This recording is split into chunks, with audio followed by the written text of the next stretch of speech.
नमस्कार दोस्तों, stock market studies में फिर से एक बार आपको बहुत-बहुत स्वागत है। तो आज यहाँ पे बात करूँगा एक ऐसे कंपनीज़ के बारे में, जो एक बहुत बड़ा अनाउंसमेंट किया और आज तक की सबसे बड़ा इन्वेस्टमेंट कंपनी करने वाले हैं।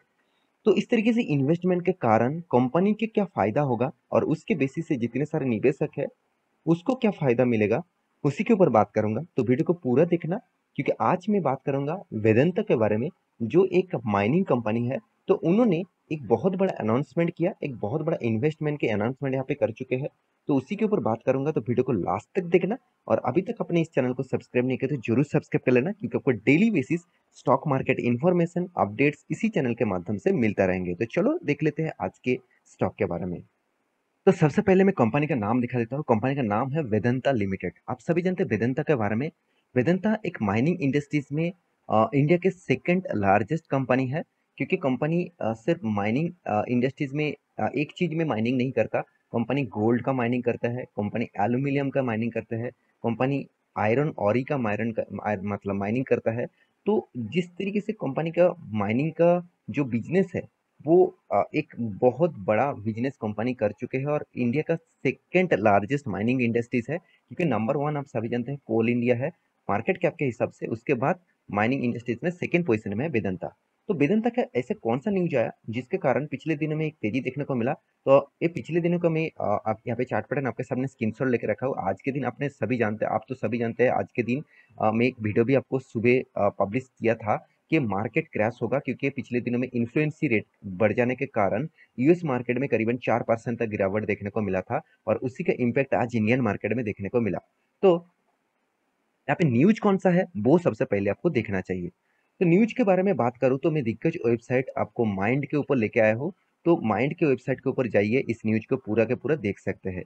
आप देख सकते हैं Vedanta to invest 1.54 trillion dollar मतलब rupees 1.54 trillion rupees chip making unit in Gujarat. देखिए चीप मेकिंग मतलब जो सेमीकंडक्टर यूनिट्स है, जो उसको चीप चीप यूनिट्स कहा जाता है। तो उस तरीके से प्रोडक्ट की मतलब अभी मेकिंग होगा इंडिया में और वो भी गुजरात में। देखिए गुजरात गवर्नमेंट देखा जाए तो नरेंद्र मोदी जी का ही मतलब घर है। तो उनके ही मतलब स्टेट में ही यहाँ पे 1.54 ट्रिलियन डॉलर इन्वेस्टमेंट होने वाले हैं। तो मेरे हिसाब से इस तरीके से इन्वेस्टमेंट अगर होगा तो एक बहुत बड़ा मतलब एक पॉजिटिव साइन देखने को मिलेगा कंपनी के ऊपर। आप देख सकते हैं ऑयल एंड मेटल, यहाँ पे देखिए कॉन्ग्लोमेंट रेट वेदांता लिमिटेड।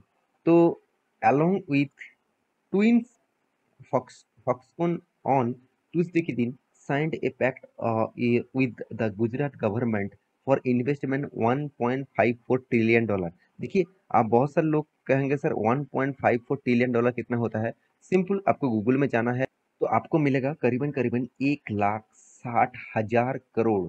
तो 1,60,000 करोड़ सोचिए कितने बड़े अमाउंट्स होते हैं। तो इतने बड़े अमाउंट्स इन्वेस्टमेंट करने वाला है इस प्रोजेक्ट के लिए। तो एक बहुत बड़ा न्यूज़ है मेरे हिसाब से। इस न्यूज़ को आपको मतलब ऐसे ही ऐसे वैसे मत समझ लेना, क्योंकि इस तरीके से न्यूज़ के बेसिस से कंपनीज का भी ग्रोथ होता है, साथ ही साथ इंडिया का भी ग्रोथ होगा। तो आप देखेंगे तो as per the memorandum of understanding मतलब कोई भी अगर साइन होता है, कोई भी प्रोजेक्ट आते हैं तो उसके लिए पहले साइन किया जाता है।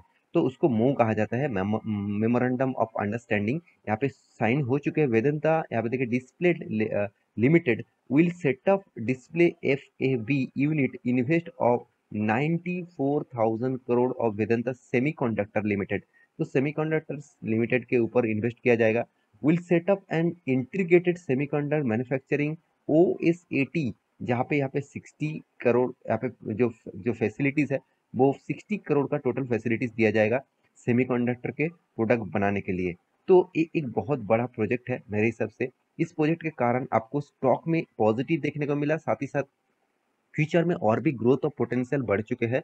क्योंकि अगर इस तरीके से प्रोडक्ट जो प्रोडक्ट की सबसे ज़्यादा अभी ज़रूरत है, सेमीकंडक्टर एक ऐसे चीज़ है जिसका ज़रूरत हर टाइम में हर जगह पे आपको देखने को मिलेगा। और अभी मेरे हिसाब से आपको कोई भी मतलब गैजेट्स अभी यूज़ करते हैं, फ़ोन यूज़ करते हैं, गाड़ियाँ में चलते हैं, घर में आप रिमोट्स भी यूज़ करते हैं टीवी का और कोई किसी भी चीज़ का, तो वो भी सेमीकंडक्टर्स के माध्यम से ही चलते हैं। तो सेमीकंडक्टर बहुत इम्पोर्टेंस है, जिसके मतलब सप्लाई कम हो जाने से 2018 के बाद स्टॉक मार्केट में देखा जाए तो हर ऑटो इंडस्ट्रीज के ऊपर प्रेशर देखने को मिला था और गिरावट हुआ था।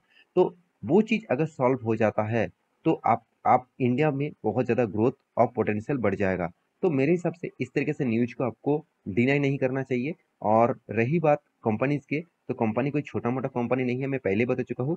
हाँ, एक चीज जरूर है, कंपनी एक देखा जाए तो उतना ग्रोथ होने वाला कंपनी नहीं है, क्योंकि आपके इसका कंपनी का देखिए फेस वैल्यू 1 रुपया है।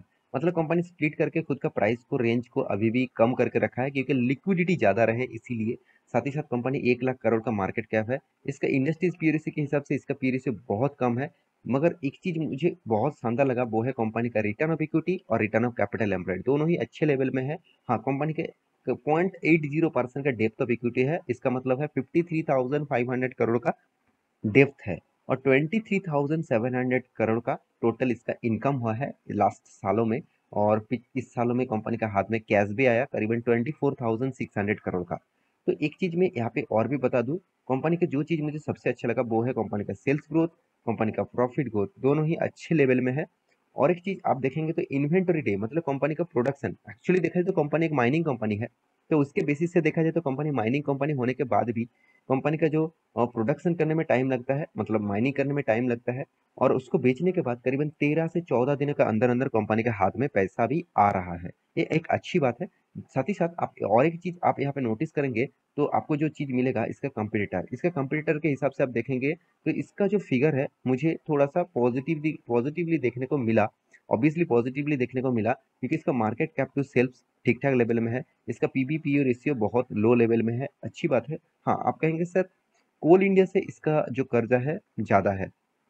मतलब आप देखेंगे तो बाकी जितने सारे इसका कंपटीटर है, उसके हिसाब से इसका डेप्थ के हिसाब से कंपैरिजन करूँ तो इसका डेप्थ ज़्यादा दिखेगा। तो ये थोड़ा सा वीक पॉइंट्स यहाँ पे देखने को मिला। अभी कंपनी का प्रॉफिट एंड लॉस के बारे में बात करें तो कंपनी लगातार प्रॉफिट नहीं कर पाए, बीच बीच में कंपनी ने लॉसेस भी किया। तो अभी कंपनी कभी लॉस कभी प्रॉफिट करके चल रहा है, तो इसीलिए कंपनी का रिटर्न ऑफ रेशियोज का जो परसेंटेज है, मतलब सी ए जी आर परसेंटेज, मतलब आपको किस तरीके से रिटर्न मिला, उसका परसेंटेज देखेंगे तो यहाँ पे आपको नेगेटिव दिखा, कभी भी पॉजिटिव भी दिखा। सिर्फ मतलब 3 साल के अंदर अंदर कंपनी पॉजिटिव रिटर्न दिया, बाकी सालों में कंपनी आपको लॉसेस दिया। कंपनी का सेल्स ग्रोथ भी अच्छा है, प्रॉफिट ग्रोथ भी अच्छा है, और रिटर्न ऑफ इक्विटीज भी अच्छा है।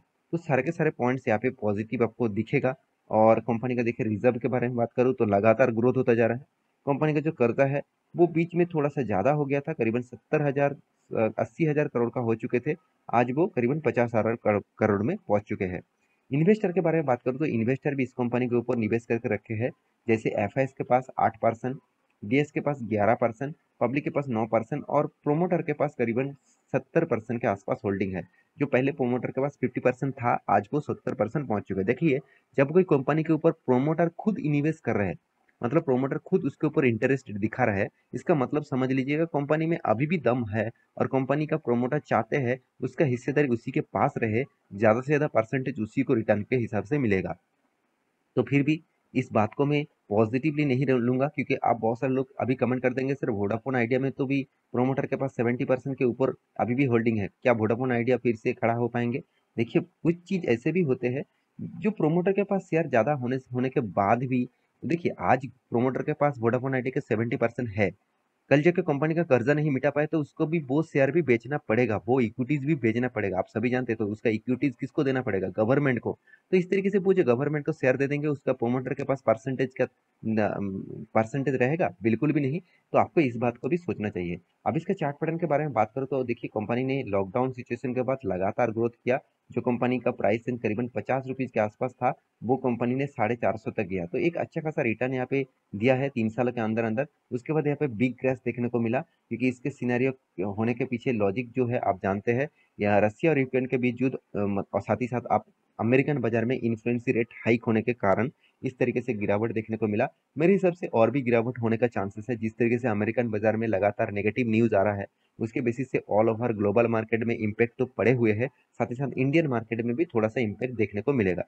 तो अभी आपको क्या करना है मेरे हिसाब से, अगर आप इस कंपनी के ऊपर निवेश करना चाहते हैं, मैं ज़रूर कहूँगा आप छोटा-मोटा निवेश करिएगा, ज़्यादा निवेश मत करिएगा क्योंकि कंपनी में बहुत ज़्यादा वोलेटिलिटी है। बहुत सारे लोग कहेंगे सर 8000% का रिटर्न कंपनी दे चुके हैं, क्या कंपनी खराब है?